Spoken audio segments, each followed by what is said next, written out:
वृत्ति प्रभाकर ग्रंथ में पेज नंबर 175 और 175 पेज के ऊपर 29 नंबर का शीर्षक है। ठीक है। तो न्याय मत में सामग्री सहित अभाव प्रमा का कथन।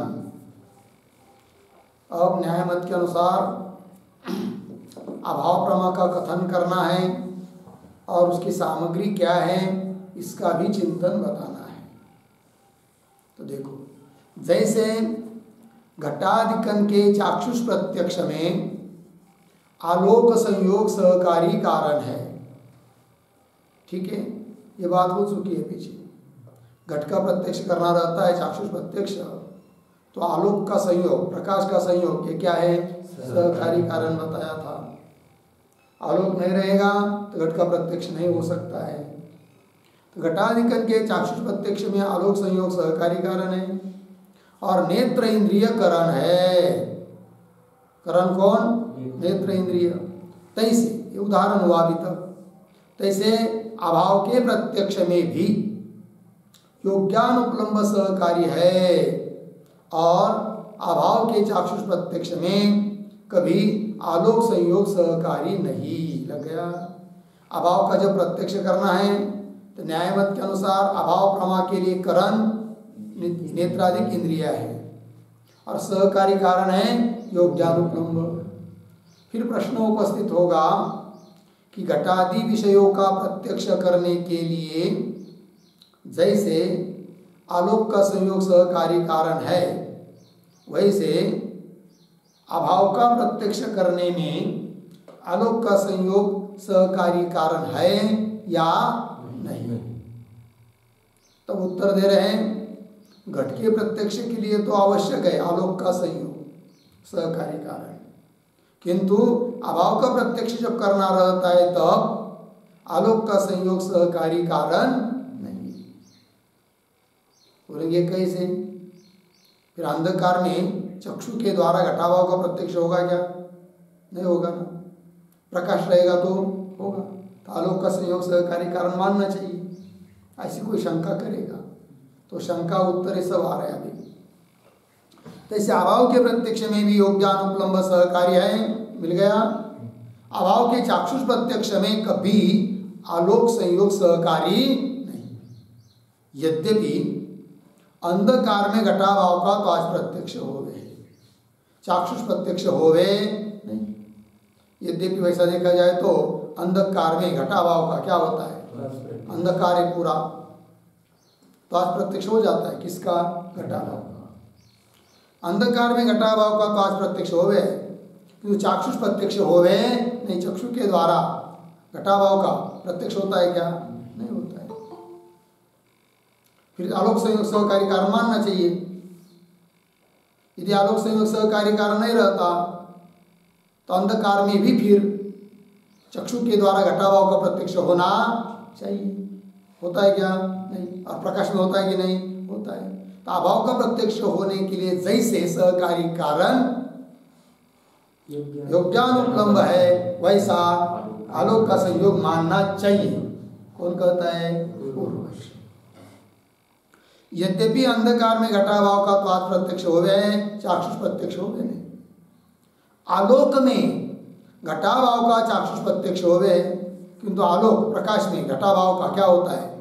चाक्षुष प्रत्यक्ष हो गए।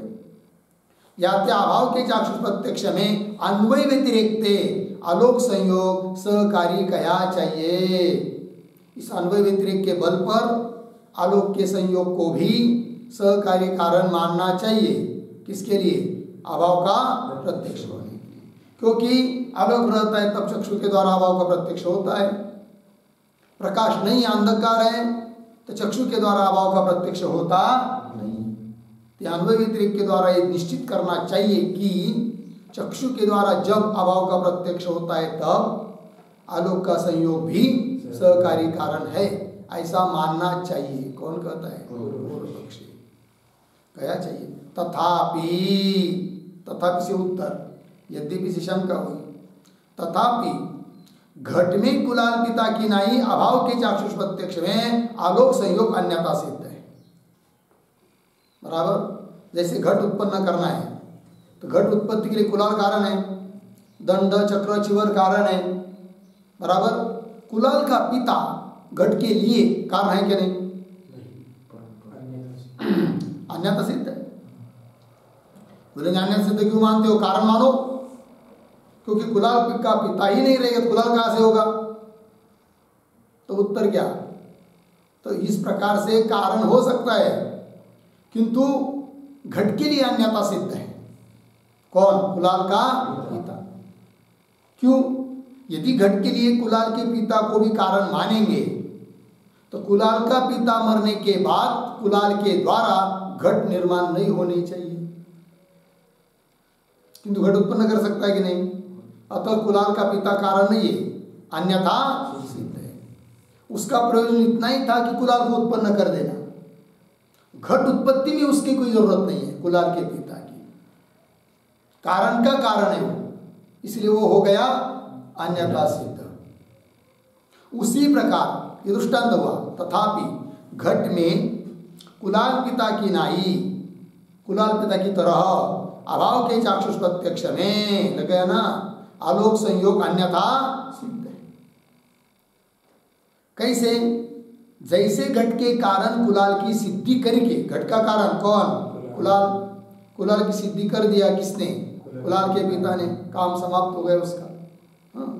घट के कारण कुलाल की सिद्धि करके कुलाल का पिता कारण सामग्री थी बाह्य है।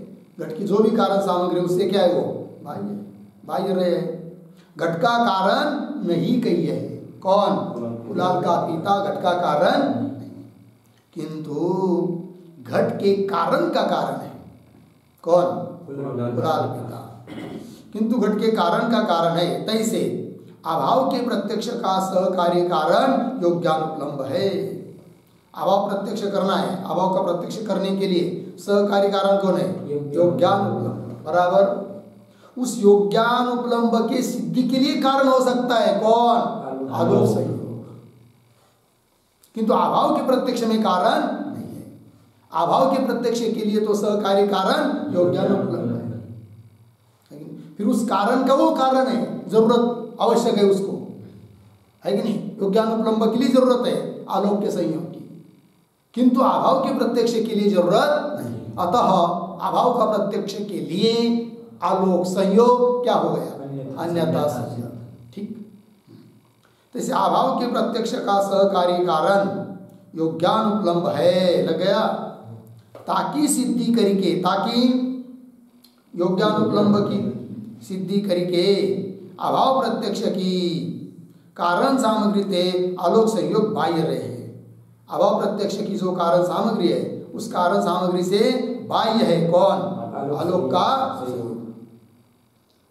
आलोक संयोग बाह्य रहे है। काहे थे? कैसे भाई?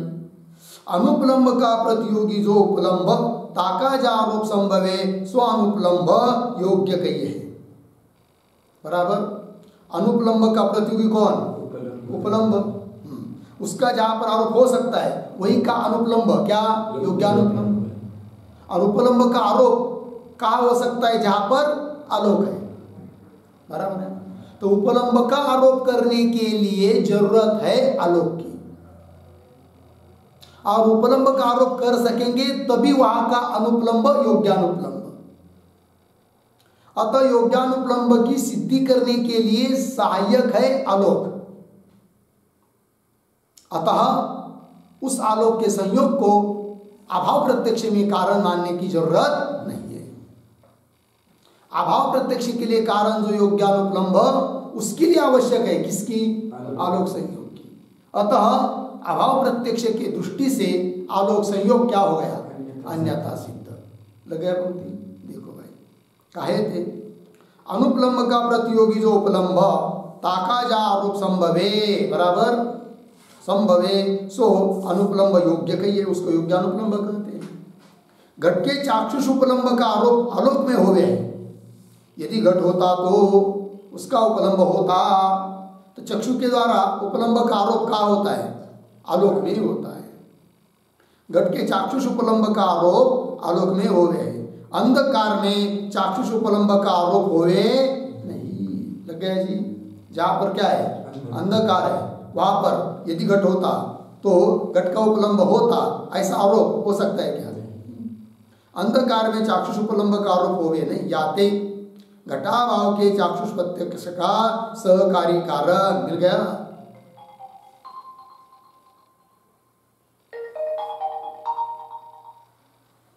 याते घटाभाव के चाक्षुष प्रत्यक्ष का सहकारी कारण जो योग्यानुपलम्ब बराबर ताका साधक, उसको सिद्ध करने वाला है कौन? आलोक है। घटाभाव के चाक्षुष प्रत्यक्ष का साक्षात कारण नहीं, कौन? आलोक। घटाभाव के चाक्षुष प्रत्यक्ष का साक्षात कारण नहीं होने से कारण सामग्री थे बाह्य है, कौन? याते, इसलिए कुलाल पिता की नाई अन्यता सिद्ध है, कौन? आलोक। आलोक संयोग अन्यता सिद्ध है, कुलाल पिता की नाई। किसके लिए? घटाभाव का प्रत्यक्ष होने में। जैसे जैसे कुलाल पिता घट का कारण नहीं, ठीक है ना, तैसे आलोक संयोग भी अभाव के चाक्षुष प्रत्यक्ष का कारण नहीं, किंतु फिर क्या है? चाक्षुष प्रत्यक्ष का कारण जो योग्यानुपलम्ब ताका उक्त रीति से साधक है। अभाव का चाक्षुष प्रत्यक्ष करना है, उसके लिए कारण कौन? योग्यानुपलम्ब। और उस योग्यानुपलम्ब का साधक है, योग्यानुपलम्ब को सिद्ध करने वाला है कौन? आलोक संयोग। बात लगी? अतः अभाव के प्रत्यक्ष के लिए क्या हो गया? वो अन्यथा। आगे चलिए। और प्राचीन ग्रंथ में तो योग्यानुपलम्ब इस रीति से कया है, मिल गया। प्राचीन ग्रंथ, प्राचीन न्यायिकों के ग्रंथों में योग्यानुपलम्ब का स्वरूप थोड़ा सा अलग बताया है। वो क्या है बता रहे हैं। प्राचीन ग्रंथ में तो योग्यानुपलम्ब इस रीति से कया है।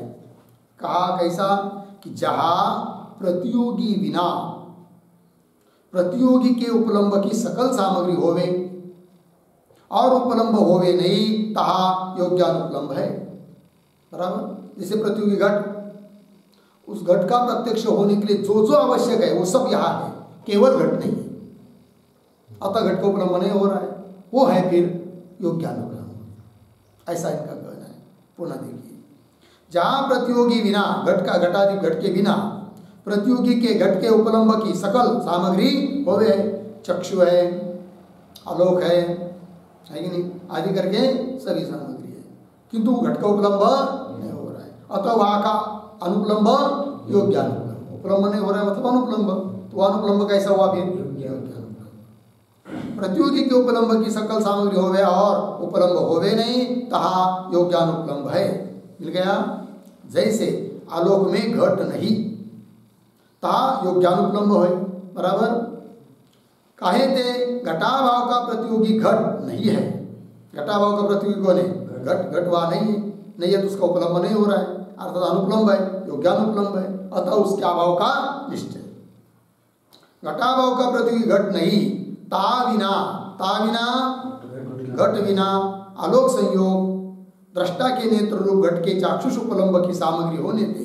आलोक संयोग है, दृष्टा का नेत्र है ना, तो नेत्र रूप घट के चाक्षुष उपलम्ब की, मतलब चाक्षुष उपलम्ब की जो जो सामग्री चाहिए वो सभी वहां पर मौजूद है। सामग्री होने थे योग्यानुपलम्ब है। लग गया। और अंधकार में जा घट नहीं, तहा योग्यानुपलम्ब नहीं। बराबर है क्या? कैसा क्या है? अंधकार, घट नहीं है, उपलम्ब नहीं हो रहा है घट का, किंतु वो उपलम्ब नहीं हो रहा है मतलब अनुपलम्ब, किंतु वह अनुपलम्ब योग्य नहीं है, क्योंकि घट के प्रत्यक्ष के लिए सभी सामग्री चाहिए ना। अंधकार नहीं है, अंधकार है वहां पर, आलोक नहीं है, इसलिए वहां भले प्रतियोगी का उपलम्ब नहीं हो रहा है, अनुपलम्ब है, किंतु वह अनुपलम्ब योग्यानुपलम्ब नहीं है। और अंधकार में जहाँ घट नहीं था, योग्यानुपलम्ब नहीं, काहे थे? प्रतियोगी के चाक्षुष उपलम्ब की सामग्री में आलोक संयोग है। प्रतियोगी घटादि उसके चाक्षुष प्रत्यक्ष की चाक्षुष उपलम्ब की सामग्री में आलोक संयोग भी आता है कि नहीं? प्रतियोगी के चाक्षुष उपलम्ब की सामग्री में आलोक संयोग है, ताका अभाव है। लग गया। तैसे स्तंभ में तादात्म्य संबंध से जो रहे, ताकि उपलम्ब की सामग्री स्तंभ वृत्ति उद्भूत रूप महत्व है। तैसे उसी प्रकार स्तंभ में तादात्म्य संबंध से जो रहे, स्तंभ में तादात्म्य संबंध से स्तंभ है कि नहीं, उसके उपलम्ब होता है ना, होता है, क्योंकि उसमें उसका उपलम्ब होने के लिए सहकारी उद्भूत रूप महत्व है। किसमें? स्तंभ में। तो इसे स्तंभ में तादात्म्य संबंध से जो रहे, ताकि उपलम्ब की सामग्री क्या, स्तंभ वृत्ति उद्भूत रूप, स्तंभ में क्या है, उद्भूत रूप है, महत्व है।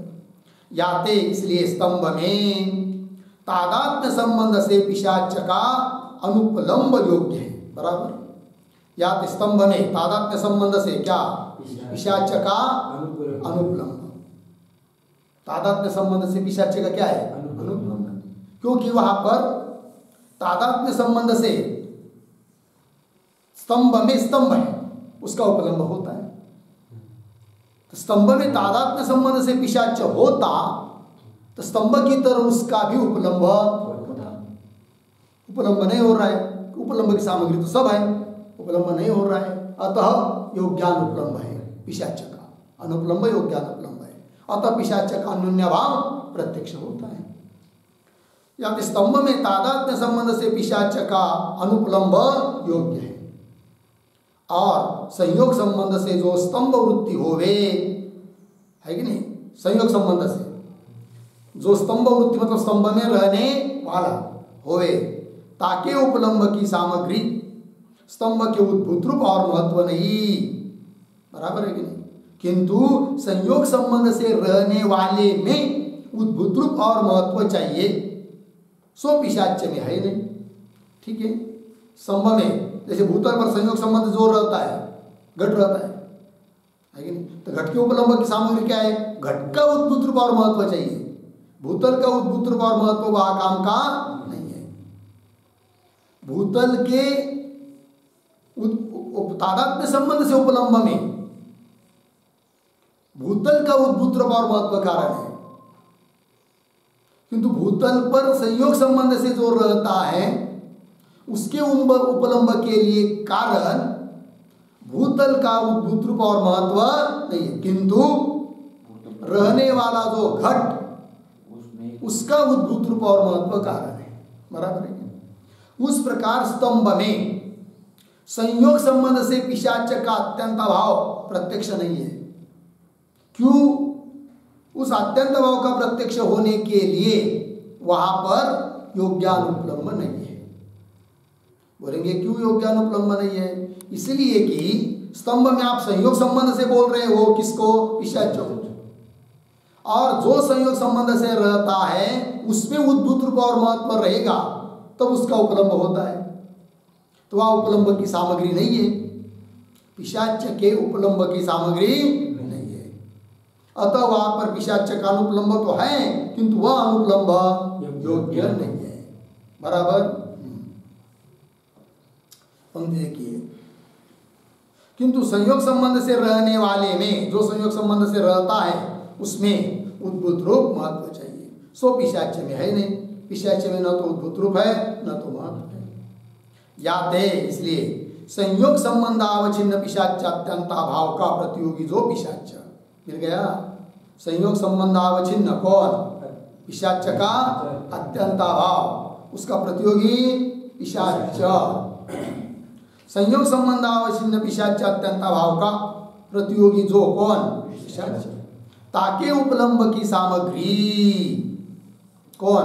पिशाच वृत्ति उद्भूत रूप के अभाव थे, पिशाच में चाहिए ना, कौन? उद्भूत रूप और महत्व। पिशाच वृत्ति उद्भूत रूप के अभाव थे, संयोग संबंध से पिशाच का अनुपलम्ब योग्य नहीं, इसलिए संयोग संबंध से पिशाच का अनुपलम्ब योग्य नहीं। बराबर। और तादात्म्य संबंध से पिशाच का अनुपलम्ब योग्य नहीं। इस रीति से प्रतियोगी बिना प्रतियोगी के उपलम्ब की सकल सामग्री हुआ, उपलम्ब नहीं होवे। प्रतियोगी बिना, केवल प्रतियोगी नहीं है और उपलम्ब की सभी सामग्री है, वहां का अनुपलम्ब योग्य अनुपलम्ब। बराबर।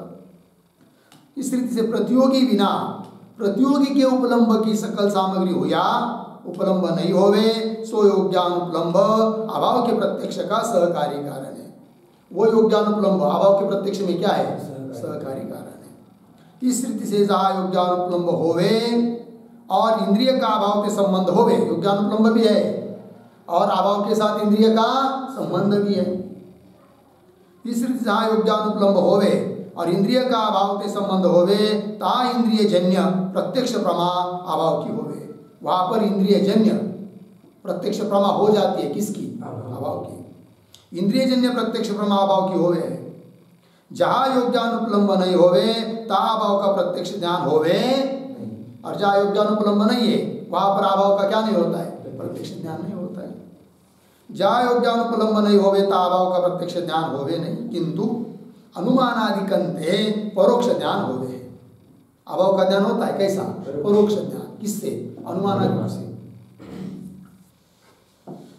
होगा इतना।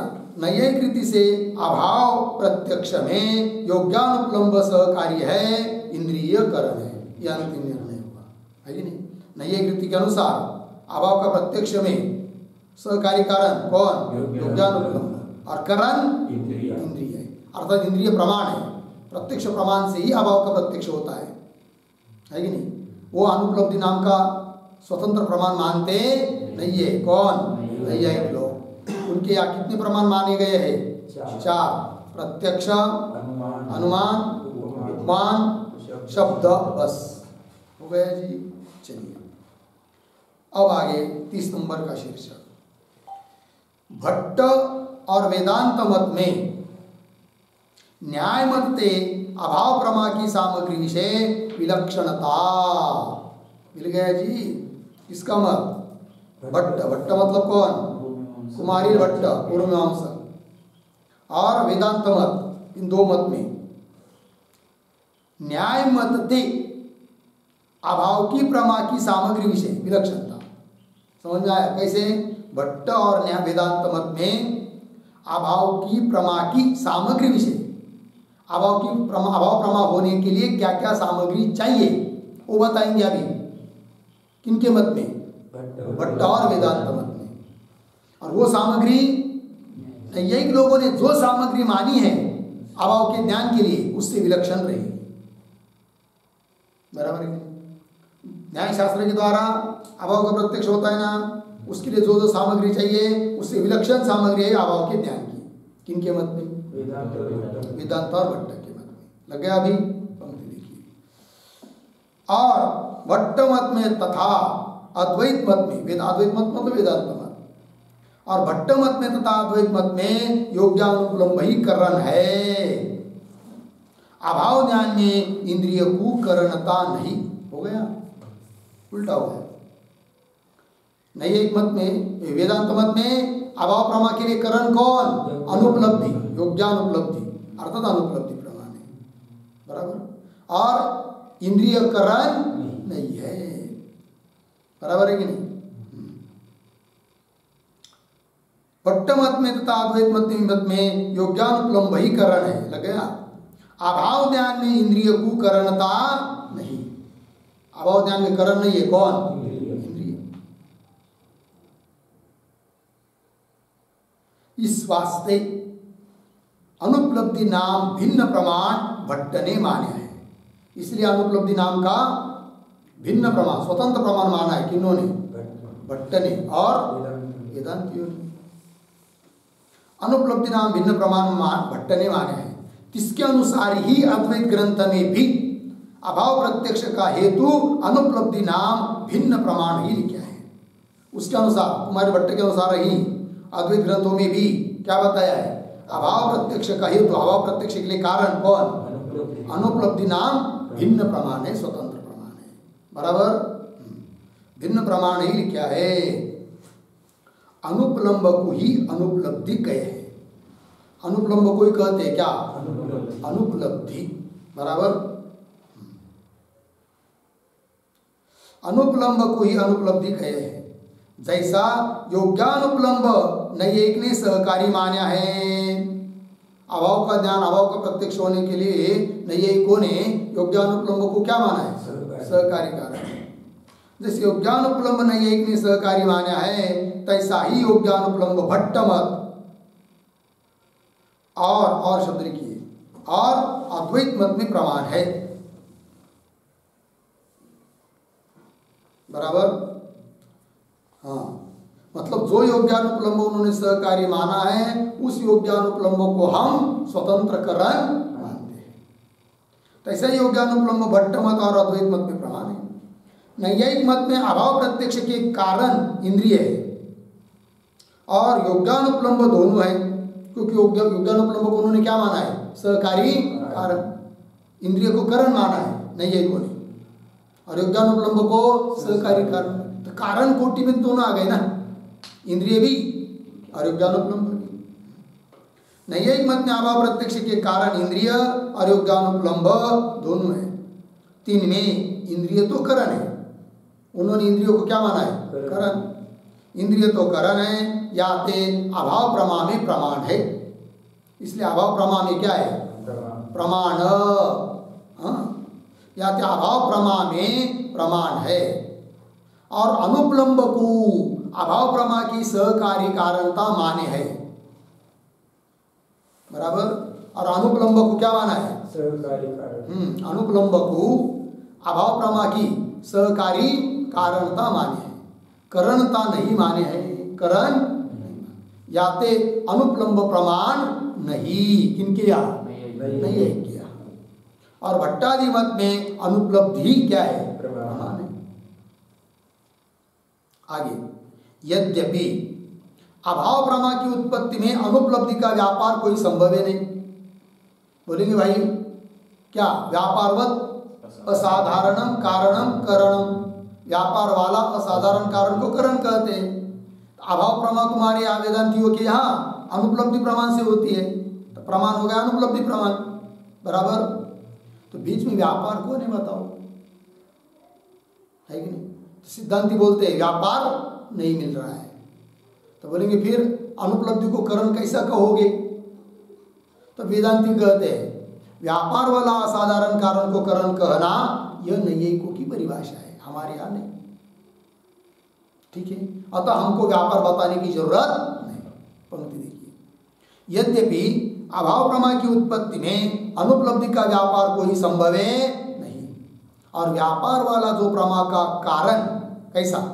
व्यापार वाला जो प्रमा का कारण सो प्रमाण कहिए, उसको प्रमाण कहते हैं। या तो अनुपलब्धि को प्रमाणता संभव है नहीं, इसलिए अनुपलब्धि को प्रमाण कैसा मानोगे? ये शंका। या तो अनुपलब्धि को प्रमाणता संभव है नहीं, तथापि व्यापार वाला प्रमा के कारण को ही प्रमाणता होवे है, यह नियम भी नैयायिक मत में है। अगर क्या व्यापार वाला है कि नहीं, प्रमा के कारण को, प्रमा का जो कारण है वो कैसा चाहिए? व्यापार वाला, तभी उसको हम कहते हैं क्या? करण। किंतु ये परिभाषा किसकी है? नैयायिकों की। तथापि व्यापार वाला प्रमा के कारण को ही प्रमाणता होवे है, यह नियम भी नैयायिक मत में है। बराबर। और भट्टादिकन के मत में तो सकल प्रमाणों के भिन्न भिन्न लक्षण है। भट्टादिकों के मत में सकल प्रमाणों के लक्षण क्या है? भिन्न भिन्न है। सकल प्रमाणों के भिन्न भिन्न लक्षण है। किसी के लक्षण में व्यापार का प्रवेश है, किसी प्रमाण के लक्षण में व्यापार का प्रवेश नहीं है। अलग अलग लक्षण है, हर एक प्रमाण का अलग लक्षण है।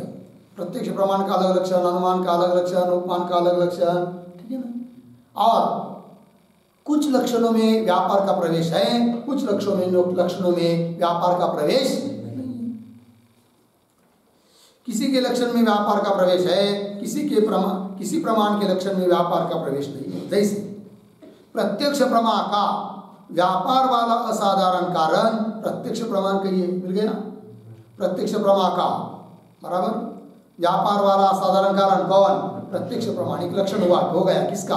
प्रत्यक्ष प्रमाण का। अनुमिति प्रमा का व्यापार वाला असाधारण कारण अनुमान कहिए। शाब्दिक प्रमा का व्यापार वाला असाधारण कारण शब्द प्रमाण कहिए। हो गए, 6 में से 3 हो गए। इस रीति से तीनों प्रमाणों के लक्षण में तो व्यापार का प्रवेश है।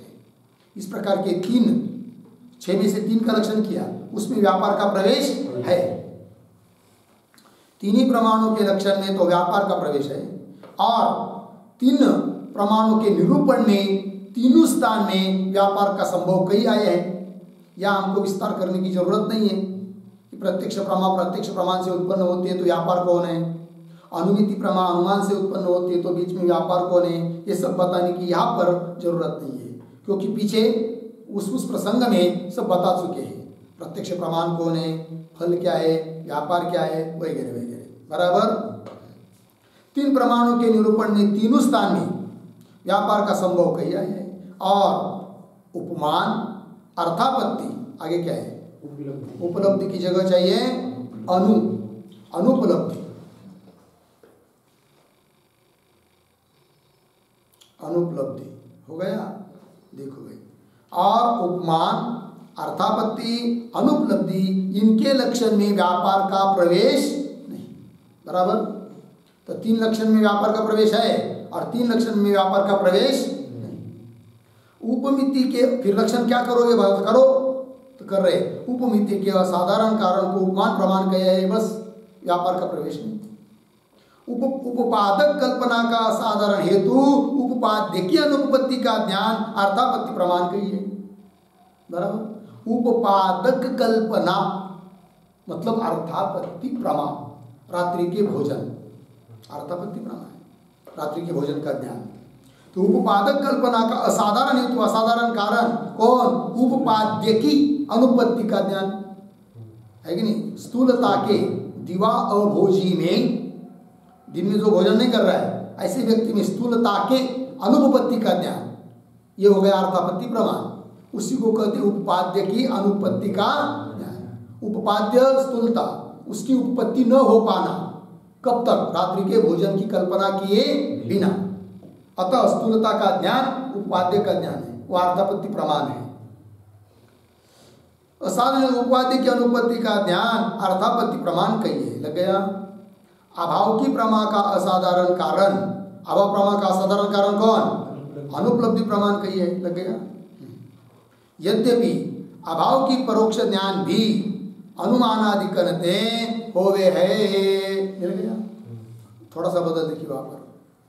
यद्यपि अभाव की परोक्ष ज्ञान भी अनुमानादि कहने थे ना, तो कहने थे इसकी जगह चाहिए कहने थे, इसको काट दीजिए, फिर क्या चाहिए, कनते, अनुमानादि कनते, ऐसा शब्द है,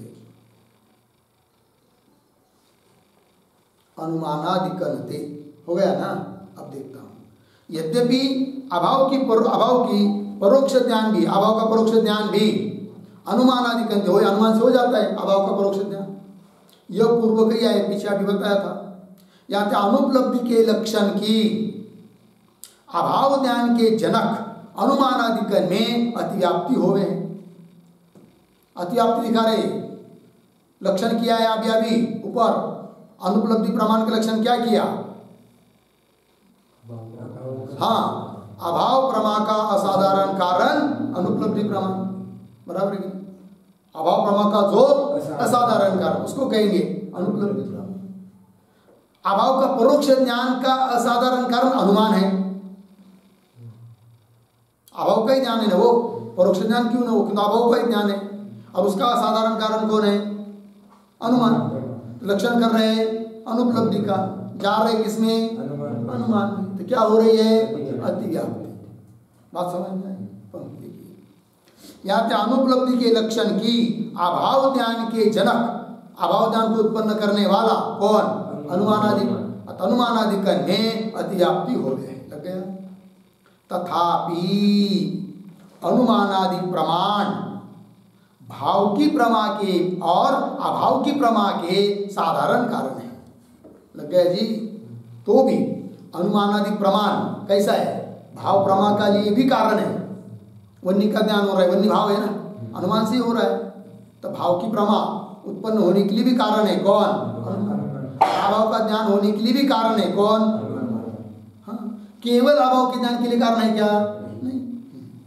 तथापि अनुमानादि प्रमाण भाव की प्रमा के और अभाव की प्रमा के साधारण कारण है। बराबर।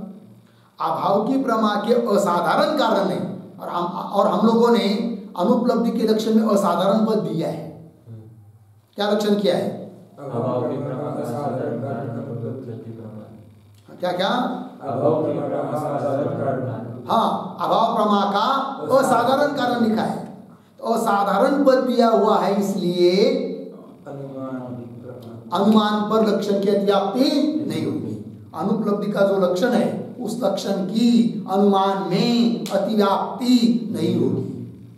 क्यों? अभाव ज्ञान के लिए अनुमान कारण नहीं है क्या? है, किंतु वह साधारण कारण है।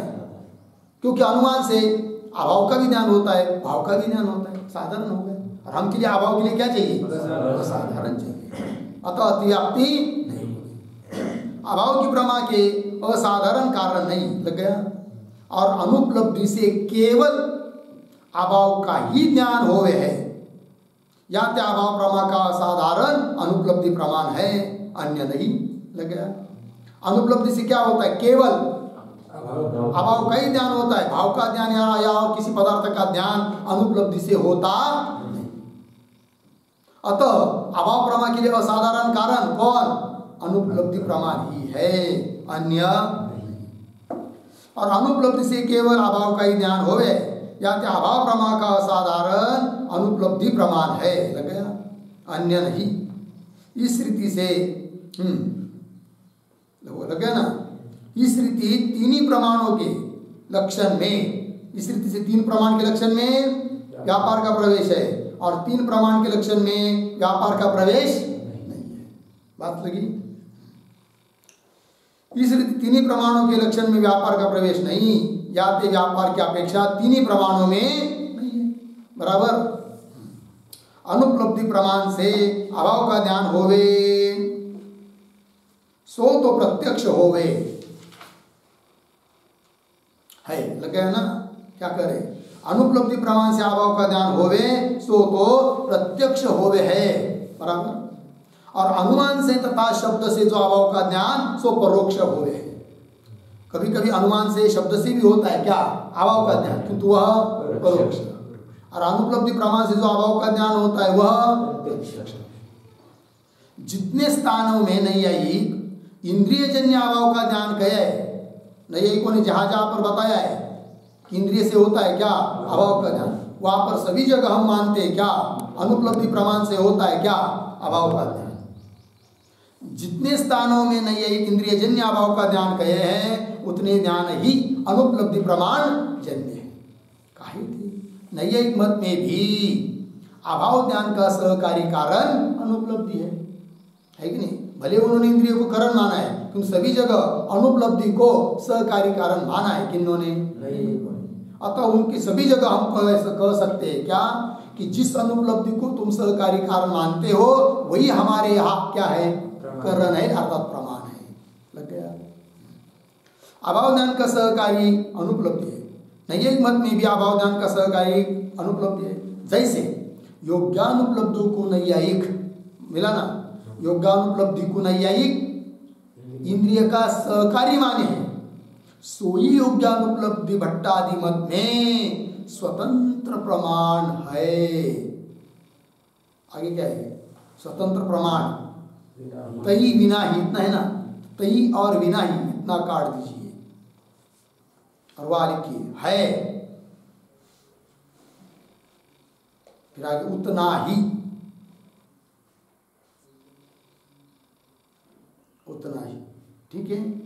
देखो भाई, सोई योग्यानुपलब्धि भट्टादि मत में स्वयं प्रमाण, स्वतंत्र प्रमाण है, उतना ही भेद है। हो गया? नैयायिक मत में तो अभाव प्रमा का प्रमाण इंद्रिय है। नैयायिक मत में अभाव प्रमा का प्रमाण कौन? इंद्रिय। और वेदांत मत में प्रमाण अनुपलब्धि है। और वेदांत मत में अनुपलब्धि प्रमाण जन्य अभाव का ज्ञान भी नैयायिक मत की नाई प्रत्यक्ष है, परोक्ष। जैसे नैयायिक लोग इंद्रिय के द्वारा अभाव का ज्ञान कैसा मानते हैं? प्रत्यक्ष। किंतु वेदांतियों के यहाँ अभाव का ज्ञान अनुपलब्धि प्रमाण से होता है, और अनुपलब्धि प्रमाण से होने पर भी वो अभाव का ज्ञान कैसा है? प्रत्यक्ष। कैसा प्रत्यक्ष है वो आगे आएगा। तो वेदांत मत में अनुपलब्धि प्रमाण जन्य अभाव का ज्ञान भी नैयायिक मत की नाई प्रत्यक्ष है, परोक्ष नहीं। होगा इतना? बस। आगे का 31 नंबर का जो शीर्षक है उसका विचार हम लोग कल करेंगे। ओम पूर्णमदः पूर्णमिदं पूर्णात् पूर्णमुदच्यते पूर्णस्य पूर्णमादाय पूर्णमेवावशिष्यते।